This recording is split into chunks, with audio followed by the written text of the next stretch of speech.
नमस्कार, मैं रविश कुमार। आप देख रहे हैं देश की बात 6 से 7। बिहार के 16 जिलों के 74 लाख से अधिक लोग बाढ़ की चपेट में हैं। दरभंगा शहर के वार्ड नंबर 23 का बाजिदपुर मोहल्ला है जो आपकी स्क्रीन पर दिख रहा है। यहाँ नावें चलने लगी हैं, लोगों ने नावों का इंतजाम भी शुरू कर दिया है। प्रमोद गुप्ता की भेजी इन तस्वीरों से पता चल रहा है कि दरभंगा शहर का क्या हाल है। इस मोहल्ले में दर्जन भर नावें चलने लगी हैं जिनके सहारे लोग रोज़मर्रा की ज़रूरतें पूरी कर रहे हैं। लोगों ने नावों को बनवाना भी शुरू कर दिया है। उनका कहना है कि उनकी सुध लेने के लिए सरकार की तरफ से कोई नहीं आया। साफ पीने का पानी भी नहीं है क्योंकि जितने भी नलकूप हैं, चापाकल हैं, बाढ़ में डूब गए हैं।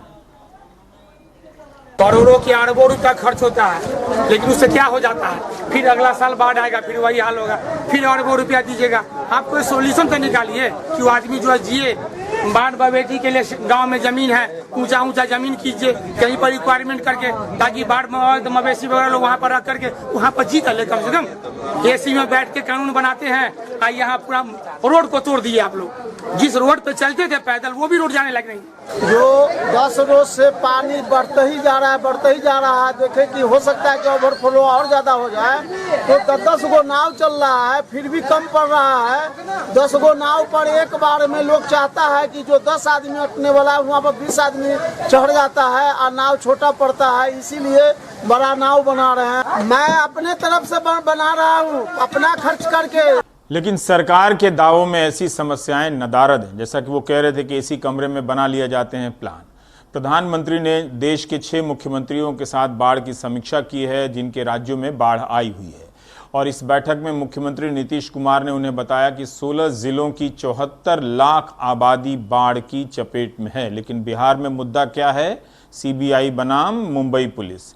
2200 से अधिक पंचायतें बाढ़ से प्रभावित हैं। बिहार ने आरोप लगाया है कि बाढ़ के मामले में नेपाल हाल के वर्षों में सहयोग नहीं कर रहा है। ये एक राजनीतिक आरोप है, चलता रहता है। सरकार के दावों के अनुसार 1200 से अधिक सामुदायिक केंद्रों में हर दिन 9 लाख से अधिक लोगों को भोजन कराया जा रहा है। नीतीश कुमार ने कहा कि राज्य सरकार बाढ़ पीड़ित प्रत्येक परिवार को 6,000 रुपए की आर्थिक मदद करती आई है। 2018 में भी 2300 करोड़ से अधिक की राशि दी गई थी। 2019 में 2000 करोड़ से अधिक की राशि पीड़ित परिवारों के खाते में भेज दी गई थी। इस साल 6 लाख से अधिक परिवारों के खाते में राहत की राशि भेज दी गई है। 6 लाख, करीब 379 करोड़ रुपए खाते में जा चुके हैं। अगर ये प्रति परिवार बांटे भागा कीजिए, मेरा गणित कमज़ोर है, तो कितना निकलता है? फिर ऐसा क्यों हुआ कि जब महाराजगंज के सांसद जनार्दन सिंह सिग्रीवाल के जब गांव के दौरे पर गए तो ग्रामीणों ने हाथापाई कर दी, उनके साथ हंगामा किया। वे लकड़ी नबीगंज के पड़ौली गांव गए थे। इसके पहले भी नाराज़ लोगों ने विधायक को घेर लिया था। एक और जगह पे वाल्मीकि नगर में मुख्यमंत्री नीतीश कुमार ने प्रधानमंत्री को बताया है कि 6 लाख परिवारों को पैसे भेज दिए गए। एक परिवार में 5 सदस्य जोड़ लें तो 30 लाख आबादी के खाते में पैसे गए, जबकि खुद उनके अनुसार 74 लाख से अधिक लोग प्रभावित हैं। यानी 44 लाख लोगों के खाते में बाढ़ प्रभावित का जो मदद पैसा है वो नहीं गया है। यही नहीं, सामुदायिक केंद्रों में अगर 9 लाख लोग रोज़ का खाना खा रहे हैं तो इसका मतलब है कि 74 लाख लोग प्रभावित हैं और भोजन सिर्फ 9 लाख लोगों को मिल रहा है। उनके द्वारा दी गई सरकारी विज्ञप्ति से पता नहीं चलता कि बाकी परिवारों को आर्थिक मदद और भोजन की मदद की ज़रूरत है भी या नहीं, या उन्हें किन कारणों से पैसा या भोजन नहीं दिया जा रहा है। हमारे साथ हमारे सहयोगी मनीष हैं बात करने के लिए। मनीष, हम ये जानना चाहते हैं कि अब 2 महीने रह गए हैं, नवंबर आ रहा है, बिहार में चुनाव का भी हंगामा हो रहा है। ये जो आप बिहार में राहत एवं मदद कार्य की जो तस्वीर देख रहे हैं, जो आज मुख्यमंत्री ने प्रधानमंत्री को बताई है कि 6 लाख लोगों के खाते में कोई 380 करोड़ रुपए की राशि भेज दी गई है, 9 लाख लोगों को खिलाया जा रहा है, क्या ये राहत और बचाव कार्य की पर्याप्त तस्वीरें हैं? निश्चित रूप से राहत और बचाव की कोई भी तस्वीर जो है, कोई भी आंकड़ा जो है वो अपने आप में कंप्लीट नहीं होता है। लेकिन रवीश, मैं आपको बता दूं कि बिहार सरकार ने, खासकर नीतीश कुमार ने पिछले 15 वर्षों के शासनकाल में कुछ सीखा हो या नहीं सीखा हो, लेकिन राहत बांटने की कला में उनको एक तरह से निपुणता हासिल है। और ये जो 6,000 रुपये लोगों के खाते में जाता है, ये काफी हद तक प्रभावी होता है, क्योंकि लोगों के खाते में ये सीधा जाता है। लेकिन आज की जो बैठक प्रधानमंत्री ने की रवीश, उसमें जो सबसे चौंकाने वाली बात थी, जो एक अंग्रेजी में कहा जाता है the more things change the more it remains the same.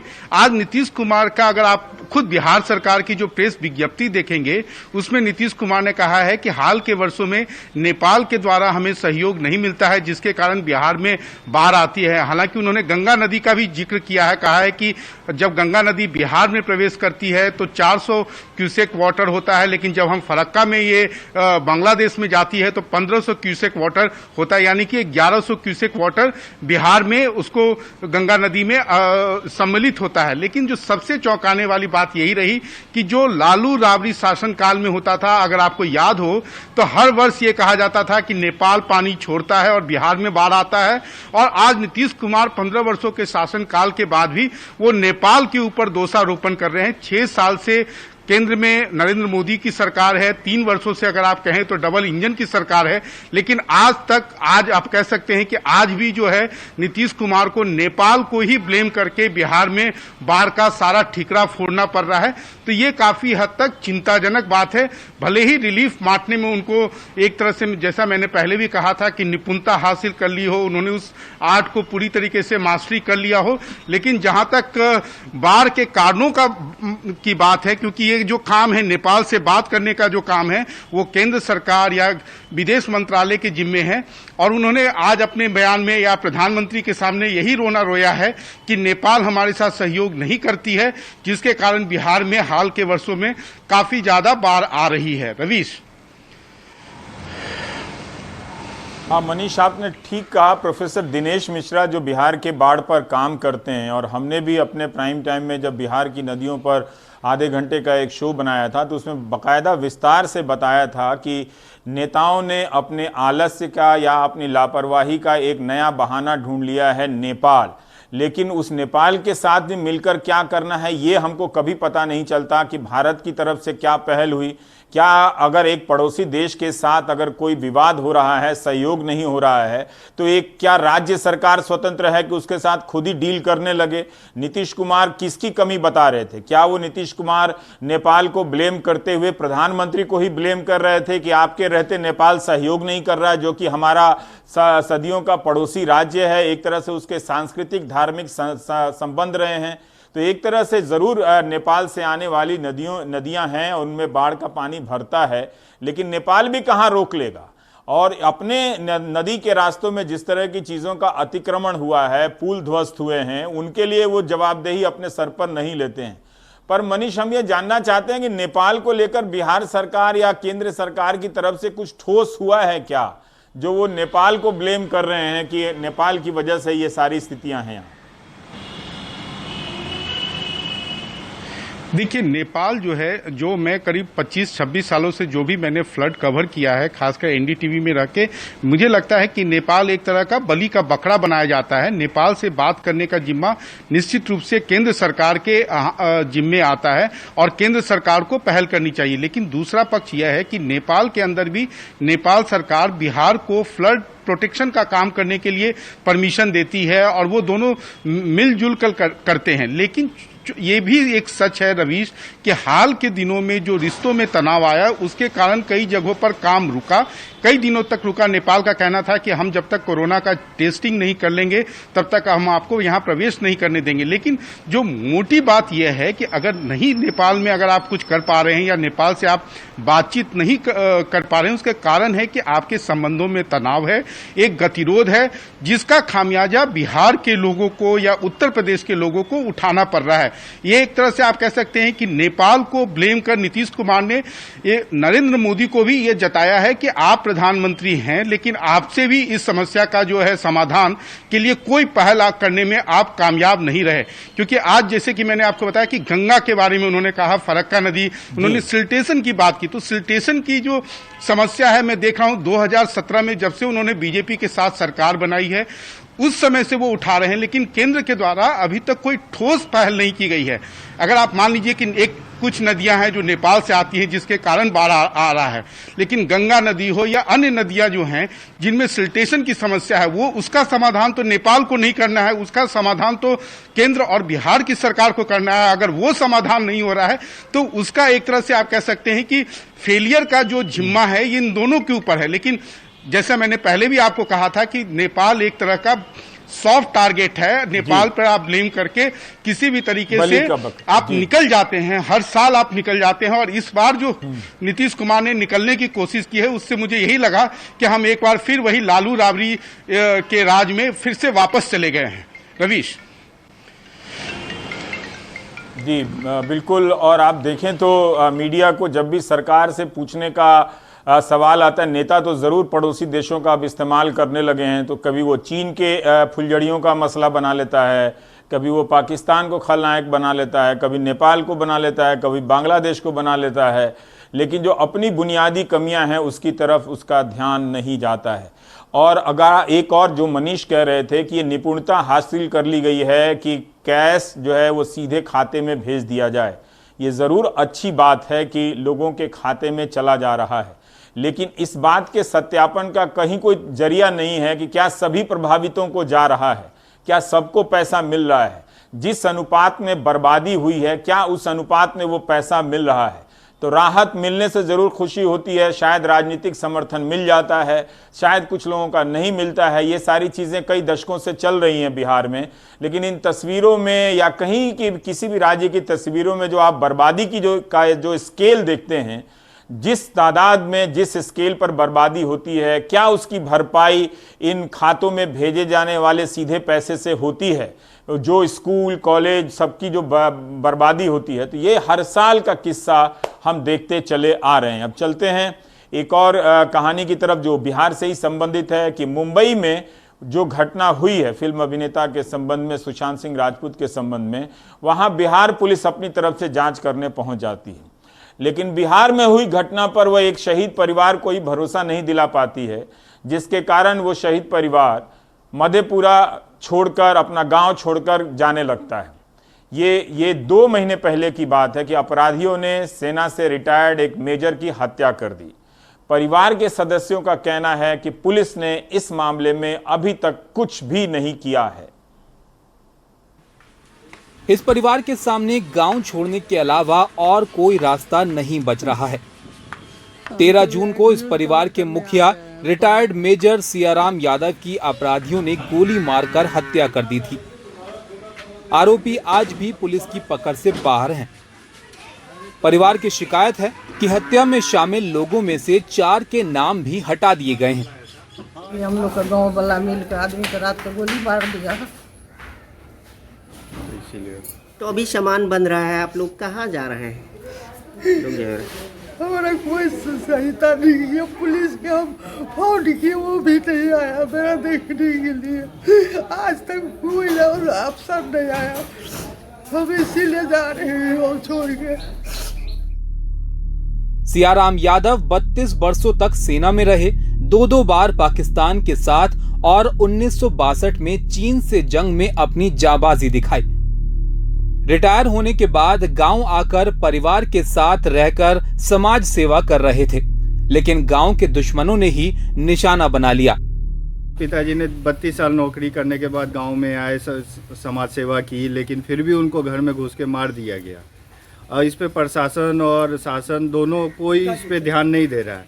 इस कारण से हमको भी अपने परिवार की सुरक्षा नहीं मिल पा रही है, जिस कारण मेरे को फौज से रिटायर होके डिस्चार्ज देके पूरा सर्विस किए बिना वापस यहाँ पर आ रहा हूँ कि मैं अपने परिवार की सुरक्षा कर सकूँ। इसलिए मैं यहाँ से ही गांव को भी छोड़ रहा हूँ, क्योंकि गांव समाज किसी ने मेरा मदद नहीं किया है। दूसरी तरफ एसपी कह रहे हैं कि गांव छोड़कर कहां जाएंगे, देश के किस हिस्से में अपराध नहीं होते हैं। नाम सही दिशा में उसमें है, उसमें 1 या 2 गिरफ्तारी हुई है और उसमें कुछ लोग और चिन्हित हुए हैं जिन पर छापामारी की गई है, लेकिन अभी वो अपने जगह से मिले नहीं है, फिरार पाए जा रहे हैं। जल्दी उनकी गिरफ्तारी होगी। राज्य सरकार के मुखिया या डीजीपी राज्य के हालात को लेकर भले ही अपनी पीठ थपथपा लें, लेकिन हकीकत ये है कि राज्य में अपराध का ग्राफ लगातार बढ़ता ही जा रहा है। मधेपुरा से कन्हैया की रिपोर्ट, एनडीटीवी इंडिया के लिए। एक महत्वपूर्ण सूचना देनी है उन सभी दर्शकों के लिए जो चाहते हैं कि यूजीसी 30 सितंबर तक सालाना परीक्षा ना ले, और उन लोगों ने कोर्ट में केस भी किया है। वहां पर अब ये सुनवाई 14 अगस्त को होगी। 30 सितंबर से पहले अंतिम वर्ष की परीक्षाएं ली जानी है। वहां पर सॉलिसिटर जनरल तुषार मेहता ने कहा कि परीक्षाएं लेना ज़रूरी है, और जिन राज्यों ने दिल्ली और महाराष्ट्र ने परीक्षा कैंसिल करने की बात की है वो ऐसा नहीं कर सकते हैं, क्योंकि डिग्री देने का अधिकार यूजीसी को है। तो एक नया पेच फंस गया और इस मामले में सुनवाई आगे चली गई है। तो एक तरह से उन्हें राहत नहीं मिली है। इसी तरह से छात्र नीट की जो परीक्षा देने वाले छात्र हैं वो भी परेशान हैं कि क्या सितंबर में परीक्षा होगी। वो चाहते हैं परीक्षा ना हो। हर जगह कभी ट्विटर पर ट्रेंड कराते हैं, कभी ईमेल भेजते हैं, कभी कोर्ट जाते हैं, मगर अभी तक यही जवाब है कि परीक्षा होगी। छात्रों के मन लायक नहीं है, क्योंकि उनका कहना है कि जिन राज्यों ने जहां भी दूसरी परीक्षाएं ली हैं, जैसे यूपी में बीएड का जो इम्तहान किया गया है उसमें किसी भी स्टैंडर्ड ऑफ प्रोसीजर जो है उसका पालन नहीं हुआ है। देह से दूरी, सामाजिक दूरी का बिल्कुल पालन नहीं हुआ। सेंटर के बाहर उसी तरह से भीड़ है। तो ये एक दो स्थितियां हैं छात्रों से संबंधित। लेकिन पंजाब के किसान नाराज हो गए। किसान ने जब पराली जलाने के समय एक मामला आया था तो बगैर पराली निकाले ही वहां पर बिजाई करके दिखा दिया था। वहां अधिकारी पहुंचकर उनके साथ फोटो ले लिए, और वो फोटो प्रधानमंत्री के साथ जो नई कृषि नीति आई है उसके विज्ञापन पर छप गया। किसान का कहना है कि ये उस प्रधानमंत्री के विज्ञापन से उसकी तस्वीर हटा दी जाए, क्योंकि वो इन नए कृषि संशोधनों का विरोध करते हैं और इसलिए वो नहीं चाहते कि उनकी तस्वीर प्रधानमंत्री के विज्ञापन में इस्तेमाल हो।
रुद्रप्रयाग में बादल फटने की एक खबर है। और अब चलते हैं लखनऊ। वहां पर सरकार और एम्बुलेंस चलाने वाले कर्मचारियों के बीच जो बातचीत रही है वो बेनतीजा रही, जिसके कारण इस कर्मचारी संघ का कहना है कि मंगलवार को हड़ताल पर जाएंगे। आप जानते हैं कि 20,000 कर्मचारी यूपी में 102, 108 एम्बुलेंस सेवा में काम करते हैं और एक प्राइवेट कंपनी चलाती है, GVKEMRI संस्था चलाती है। और जो कर्मचारी है उनका कहना है कि 11,000 रुपये सैलरी दी जाती है, देने का दावा किया जाता है, लेकिन हाथ में सिर्फ 6,500 रुपये सैलरी दी जाती है। 4 घंटे ओवर टाइम कराते हैं मगर कोई पैसा नहीं देते, समय पर पैसा नहीं देते हैं। और 2,000 लोगों से करीब 25 से 50,000 तक ट्रेनिंग के लिए पैसे लिए गए हैं, लेकिन नियुक्ति नहीं दी गई है। एम्बुलेंस सेवा का कॉल सेंटर महिलाओं के लिए सुरक्षित नहीं है। ये सारी बातें कही गई हैं हनुमान प्रसाद की तरफ से। हम आपको बता दें कि जब एम्बुलेंस सेवा जारी होती है तो फ़ोटो सरकार खिंचवाती है, लेकिन चलाने वाले लोग एडहॉक होते हैं। ये कॉन्ट्रैक्ट की नौकरी का, चूँकि अब देश नया भारत का उदय हो गया है 5 अगस्त के बाद। तो ये पुराने भारत की कहानियां हैं कि जो लोग कॉन्ट्रैक्ट पर गए हैं उन्हें सैलरी जितनी बताई जाती है, उन्हीं का कहना है कि उन्हें 11,000 बताकर 6,500 दिया जाता है। तो पुराने भारत में बताइए इतने पैसे कहाँ ले जाते हैं लोग। उम्मीद है कि नए भारत में ये सब नहीं होगा, 11,000 की जगह 12,000 रुपए दिए जाएंगे।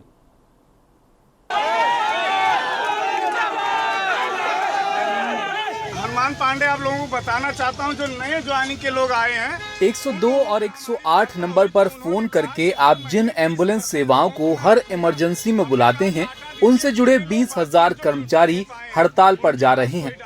उनकी शिकायत है उन्हें 11,000 की जगह 6,500 रुपए न्यूनतम वेतन मिलता है। ये पैसा भी समय पर नहीं मिलता। 4 घंटे रोज का ओवरटाइम भी नियम के हिसाब से नहीं मिलता, जबकि उनसे ट्रेनिंग के नाम पर 25 से 50,000 रुपए तक लिए गए, लेकिन नियुक्ति नहीं दी गई। एम्बुलेंस सेवा का कॉल सेंटर महिलाओं के लिए सुरक्षित नहीं है। ये एम्बुलेंस सेवा जीवीके EMRI नाम की संस्था चलाती है। उनके साथ कर्मचारियों की बैठक भी हुई, जो बेनतीजा रही। इस पे हमारी सहमति बनती तो वार्ता सफल होती, इस पे हमारी वार्ता नहीं बनी, इसलिए हम वार्ता विफल करके समस्त उत्तर प्रदेश गाड़ियां खड़ी करने का निर्देश देते हैं। ये कितने अफसोस की बात है कि जब इतने बड़े पैमाने पे इन्फेक्शन फैला हुआ है, ऐसे में जो लोग कोरोना वॉरियर का रोल अदा कर रहे हैं उन्हें पूरी तनख्वाह नहीं मिलती, और जो मिलती है वो वक्त पे भी नहीं मिलती है। उनकी समस्याएं ज़रूर हल होनी चाहिए। लखनऊ में कैमरामैन राजेश गुप्ता के साथ कमाल खान, NDTV इंडिया। हमारे सहयोगी रवीश हापुड़ में हैं, जो कि उत्तर प्रदेश में ही है। 5 दिन पहले 6 साल की एक बच्ची के साथ बलात्कार की घटना होती है। वो बच्ची अपनी जिंदगी और मौत से अस्पताल में जूझ रही है, लेकिन अभी तक किसी की गिरफ्तारी नहीं हुई है। आप सब लोग विश्वास दिलाता हूं ये बिल्कुल सही बिल्कुल उचित कार्रवाई होगी। हापुड़ में 6 साल की बच्ची से हुए रेप के मामले में SP हापुड़ सफाई दे रहे हैं। इस खौफनाक घटना के 5 दिन बीत चुके हैं। सोमवार को राजनीतिक पार्टियों के कार्यकर्ताओं ने भी SP ऑफिस के सामने नारेबाजी की।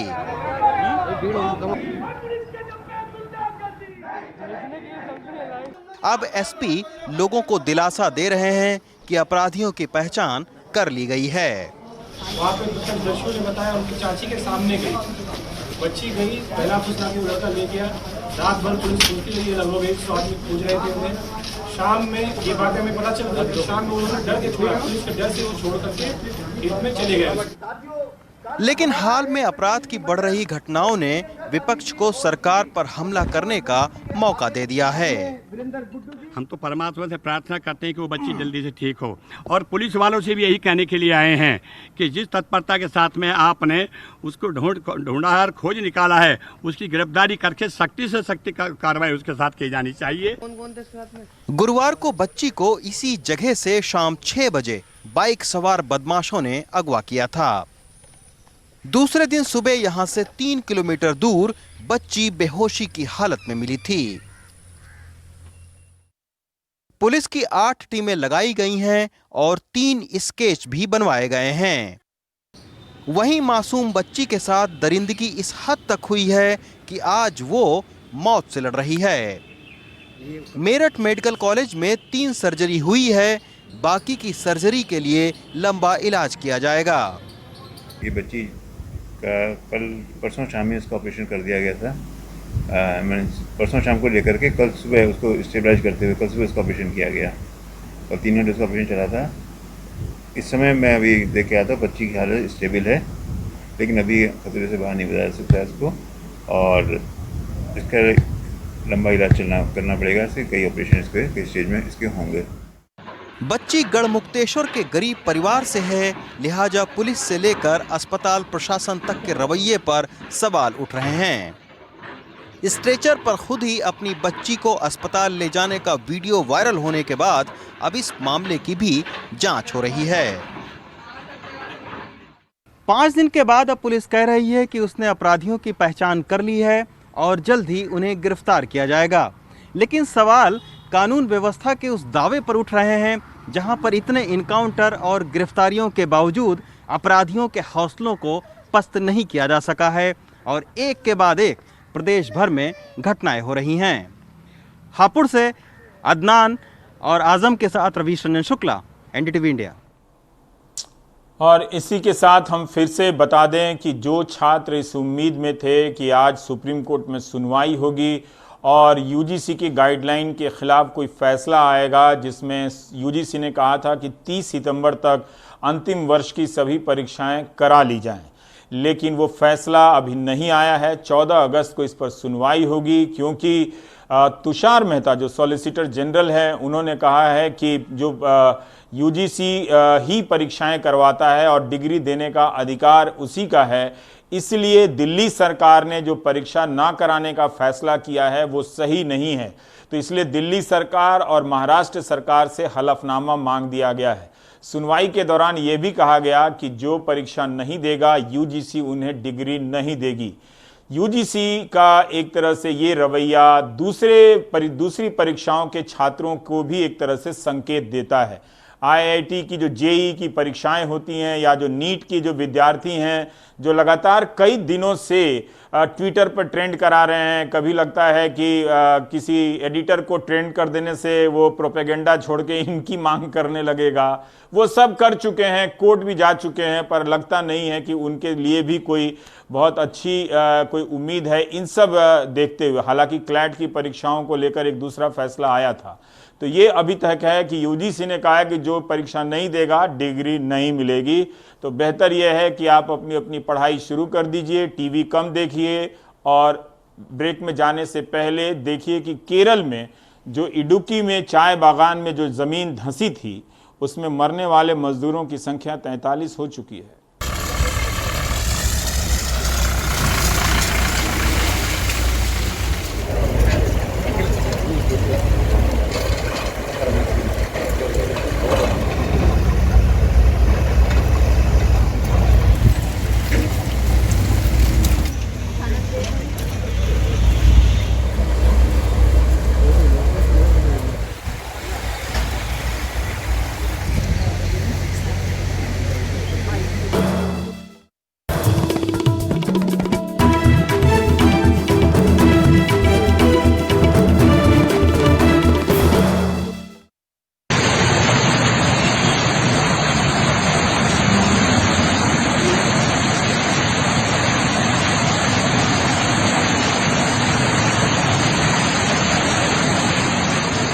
पानी निकलने से वजह पब्लिक जाम हो गई थी, गाड़ी जाम हो गई थी, पूरी गाड़ी बह रही थी, किसकी गाड़ी सब बह रहे थे, बिल्डिंग वालों की, कोई आ रहा नहीं, बीएमसी वाले कोई आए नहीं। तो इसमें मैं गटर खोल के एक आदमी को बोला भाई पकड़ो, कपड़े में साड़ी में खींच के सामने खड़ी रही। तो इसके लिए पानी निकलने के बाद 8 घंटा खड़ी रही उधर। पानी निकलने के बाद में मेरा ये लकड़ी बिकड़ी चुनी है, तो मेरा पैसा पानी सब चले गया पानी में, कुछ बचा नहीं। मेरे बच्चे लोग की पढ़ाई की सब मैं जमा करी थी, एक एक फूल बना के।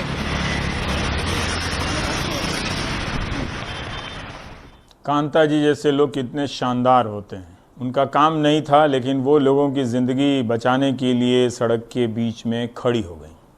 आपके दिलो दिमाग से सुशांत सिंह राजपूत की खबर सबसे ऊपर पहुंच गई होगी, पहुंचा दी गई है, ज़रूरी भी होगी शायद बहुत मामलों में, लेकिन कोरोना भी उतनी ही ज़रूरी है। और आप वेबसाइट पर जाकर ढूंढेंगे, न्यूज़ वेबसाइट पर, तो एक न्यूज़ वेबसाइट ने जितनी कवरेज सुशांत सिंह राजपूत की है उसकी आधी कवरेज भी कोरोना की नहीं हुई है। और तब जब पिछले 24 घंटे में 1000 से अधिक लोग भारत में कोविड-19 के कारण मर गए हैं और मरने वालों की संख्या 44,386 हो गई है। 22 लाख लोग संक्रमित हैं। अगर आप दुनिया के स्केल पर देखें तो 2 करोड़ लोगों को इस महामारी ने 7 महीने में अपनी चपेट में लिया है और 7.5 लाख लोगों की मौत हुई है। क्या आपको पता है कि कोरोना से निपटने के मामले में किसकी तारीफ हो रही है? भारत की तारीफ भारत की मीडिया कर रही है, लेकिन दुनिया में तारीफ हो रही है अगर किसी 2 देश की, तो वो है एक रवांडा और एक है न्यूजीलैंड। न्यूजीलैंड में पिछले 100 दिनों से कोई केस नहीं आया है। इस तरह से वहाँ भी आबादी है, एक आदमी नहीं है या ऐसा तो नहीं है, लेकिन जितनी भी आबादी है उसमें न्यूजीलैंड ने बहुत कड़ाई से 100 दिनों में कोई केस नहीं आया है। और रवांडा में अभी तक सिर्फ 7 लोगों की मौत हुई है और 3000 भी मामले नहीं हुए हैं। बहुत तारीफ हो रही है कि किस तरह से वहाँ के कम्युनिटी ने, एक गरीब देश ने, रवांडा बहुत गरीब देश है, उसके लोगों ने और सरकार ने अपने सीमित संसाधनों के दम पर मिलकर इस महामारी को रोका है। और न्यूजीलैंड संपन्न देश है, लेकिन उसने दूसरे तरीके से इस महामारी को रोका है। 100 दिन से कोई संक्रमण नहीं है। लेकिन भारत में 44,386 लोगों की मौत हो गई है। प्रधानमंत्री ट्वीट करते हैं कि उन्होंने बड़े अच्छे कदम उठाए हैं और ट्वीट में लिखते हैं कि 2014 के पहले ये महामारी आई होती तो क्या होता। 2019 के 20 में ही महामारी आई, तो वही तो हम देख रहे हैं कि ये क्या हो गया, कैसे 44,000 लोग मर जाते हैं इस देश में। और आपको कभी डेथ रेट के बहाने से, कभी रिकवरी रेट के बहाने से समय समय पर आंकड़ों का आकलन बदलकर बताया जाता रहता है। तो खैर, आप जिसमें खुश हैं वो अच्छी बात है। अब हम राजनीतिक खबरों पर नजर डालते हैं।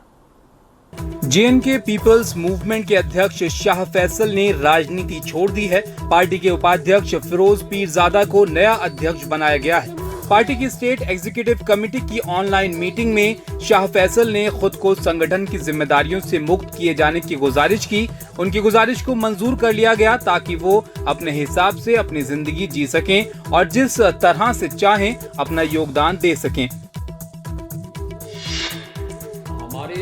केंद्रीय मंत्री रामविलास पासवान ने कहा है कि हालात को देखते हुए बिहार के विधानसभा चुनाव कुछ वक्त के लिए टाल देने चाहिए। NDTV से बातचीत में उन्होंने कहा कि इस वक्त कोरोना की वजह से जो हालात हैं उनमें चुनाव करवाना उचित नहीं होगा।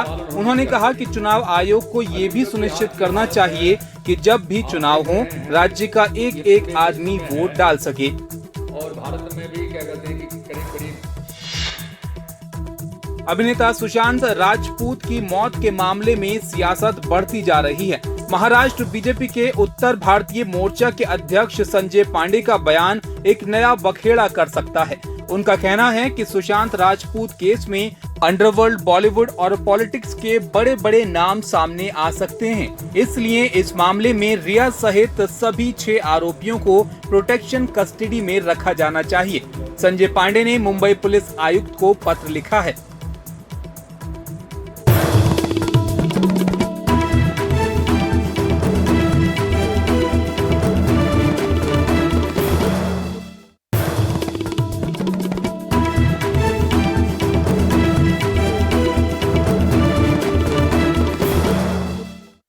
तो ये लड़ाई है, आगे और लड़ाई है। ट्रांसपोर्ट एकता जिंदाबाद जिंदाबाद। ये लॉकडाउन हमारा इसलिए किया गया है कि मध्य प्रदेश के अंदर RTO बैरियरों पर जिस तरीके से धन उगाही हो रही है, डीजल मध्य प्रदेश में सबसे महंगा है।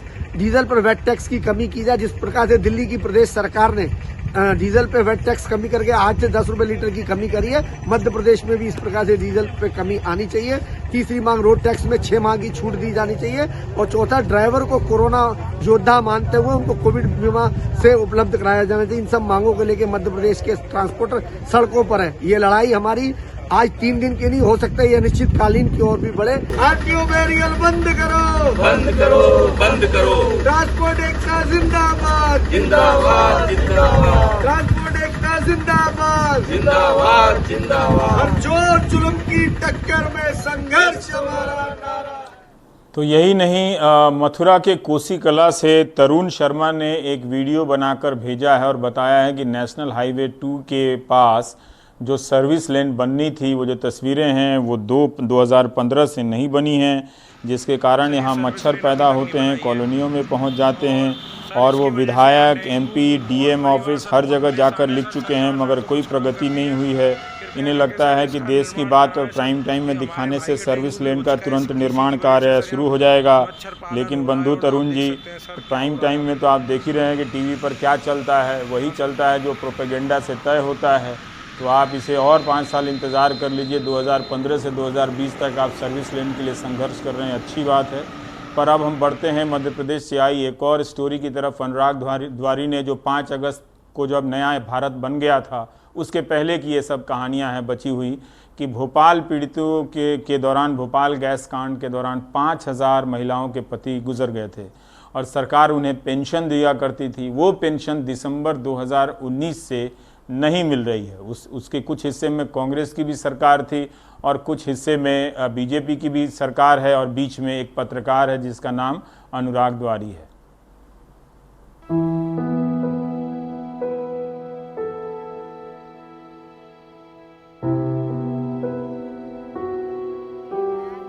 सफिया भी ठीक से उम्र भी नहीं बता पाती।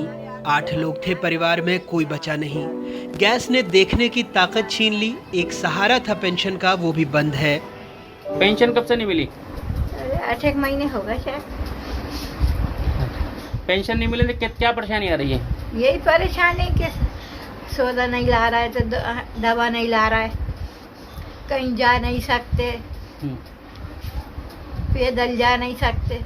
एक तो गैस पीड़ित भी हैं, दूसरे जिनके पास कोई नहीं है, इनके पति थे वो भी ख़त्म हो गए। पेंशन मिलती थी तो इनका थोड़ा सहारा था, वो भी ख़त्म हो गया। अब खाने पीने की भी परेशानी है और इनको आंखों से दिखता नहीं है, बीमार जो रहती हैं, इनको दवा की भी परेशानी है। पहले पेंशन मिलती थी तो अपने कम से कम थोड़ा खर्चा चला लेती थी, उसमें दवा भी ले लेती थी और कुछ जो खर्चा करना होता था वो भी कर लेती थी। अब तो वो बहुत परेशान है। पेंशन लेने गई थी तो इन्होंने उनसे कह दिया गया कि आपकी पेंशन बंद हो गई, अब आपको कोई पेंशन नहीं मिलेगी। जबकि ये गैस राहत मंत्री विश्वास सारंग थे, तो इन्होंने आज से 3-4 साल पहले ये मंच पे ऐलान करा था, अकेले में नहीं, मंच पे ऐलान करा था DIG बंगले पे, कि जो भी विधवाओं को पेंशन मिल रही है कभी बंद नहीं होगी, हमेशा के लिए हम चालू करवा रहे हैं और चालू रहेगी। राशन कार्डधारी गैस पीड़ित विधवा महिलाओं को हर महीने 5 किलो राशन मिलता है। एक तो ये कम है, ऊपर से लाने में ये बुजुर्ग असमर्थ। ये भी शिकायत है कि पेंशन बंद होने के साथ कुछ गैस पीड़ित विधवा महिलाओं की समग्र ID निष्क्रिय कर दी गई, जिससे इन्हें राशन भी नहीं मिल पा रहा है। ये 5000 से ज़्यादा गैस पीड़ित विधवा महिलाएं हैं जिनकी पेंशन दिसंबर 2019 से बंद कर दी गई है। इससे पहले भी 2016 और 2017 1.5 साल तक उनकी पेंशन बंद रही। जब वो पेंशन बंद रही तो उस समय की भी पेंशन नहीं मिली, और अभी पिछले 8 महीने से बंद है उन लोगों की जिन पे सबसे ज़्यादा कोरोना का कहर है। आज शहर में अगर मौतें हुई हैं तो 75% से ज़्यादा उनकी हैं जिन्होंने गैस खाई है। पिछले 8 महीने से वो रोजी रोटी के लिए धर धक्के खा रही हैं, चक्कर काट रही हैं, और सरकार को बार बार बताने के बाद भी उनकी पेंशन की आज तक कोई सुनवाई नहीं की गई है। हर बार की तरह सत्ता विपक्ष आरोप प्रत्यारोप लगा रहे हैं, समाधान नहीं बता रहे। गैस पीड़ित महिलाओं को भारतीय जनता पार्टी की सरकार के समय पेंशन मिलती थी, पर कमलनाथ जी की सरकार ने आकर उस पेंशन को रोक दिया। ये पूरा प्रकरण हम दिखवा रहे हैं और हम कोशिश करेंगे कि ये पेंशन फिर से शुरू हो। कमलनाथ जी की सरकार में हर समय अमीरों का साथ दिया गया। वो गैस पीड़ित विधवाएं जिनके सुहाग उजड़ गए गैस कांड के समय, जिनका जीवन यापन मुश्किल है, उनकी पेंशन बंद कर कांग्रेस की सरकार ने असंवेदनशील काम किया, और ये पूरा निर्णय कांग्रेस की सरकार का था। मैंने पहले भी विधानसभा में जब ये बात आई थी, मैंने उस समय भी मुख्यमंत्री जी से कहा था, और अभी भी मैं सरकार से कहूँगा कि गैस पीड़ितों के साथ बहुत नाइंसाफ़ी हो रही है। विधवा पेंशन केंद्र सरकार का निर्णय नहीं है, क्योंकि सुप्रीम कोर्ट का पैसा ऑलरेडी हमारे पास रखा है। उस पैसे से ये लोग विधवा पेंशन देते हैं, जो मुझे जानकारी है। तो जब उस पैसे से हम दे रहे हैं और जब पैसा है तो फिर रोकने का क्या उचित है? ये नाइंसाफ़ी है, इसकी मैं निंदा करता हूँ। भोपाल गैस त्रासदी में 5000 से अधिक महिलाएं विधवा हुईं। अब कई पीड़ित 75 से 80 साल की हो चुकी हैं। 350 विधवा महिलाओं की मौत हो चुकी है। 1000 रुपए इन्हें हर महीने पेंशन मिलती है। 2011 से इन्हें ये पेंशन दी जा रही है। पहले 750 रुपए पेंशन मिलती थी, लेकिन पिछले 8 महीनों से सब बंद है। इस राज्य में हजारों आंगनवाड़ी केंद्रों के बच्चे खुले आसमान के नीचे बैठे रहे, क्योंकि सरकार के पास किराया देने के पैसे नहीं थे। इस राज्य में लाखों कुपोषित बच्चों को पोषण के लिए अंडा नहीं मिल पाया। खूब हो हल्ला मचा बावजूद इसके। इस राज्य में मंदिर मस्जिद के नाम पर सियासत खूब हुई, लेकिन गैस पीड़ितों के लिए कोई कुछ नहीं बोला। क्या राम राज्य इसी को कहेंगे, जहां 5000 से ज़्यादा गैस पीड़ित महिलाएं, विधवाएं अपने हक के लिए लड़ते ही रहें, लेकिन उन्हें इंसाफ न मिले? भोपाल से कैमरा पर्सन रिजवान खान के साथ अनुराग द्वारी, NDTV इंडिया।